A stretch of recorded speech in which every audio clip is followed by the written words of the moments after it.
हाम्रो देशको छोरी माथि हुन्छ अत्याचार, कसले सुन्ने हो छोरीको पुकार। दिदी किन रुनु भएको? नरुनु, हामी पनि आएको हौ तराई मधेसबाट तपाईलाई साथ दिन।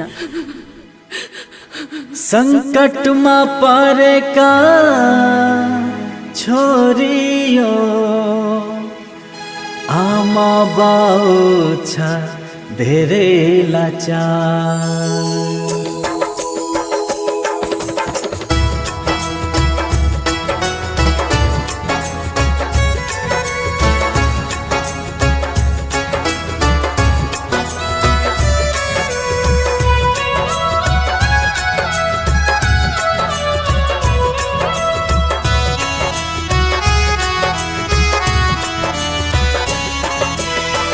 छोरी माथि हुन्छ अत्याचार, छोरी माथि हुन्छ अत्याचार। बाआमा छ नि धेरै लाचार, बाआमा छ नि धेरै लाचार। कस्तो समाज भएछ तमासा हेरेको हेरेछ, कस्तो समाज भएछ तमासा हेरेको हेरेछ। आमा बाबा धेरै लाचार, आमा बाबा धेरै लाचार।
हिँड छोरी हिँड, तराई मधेस नै ठिक छ, तिम्रो बाउ अहिले जिउँदो छ, हिँड।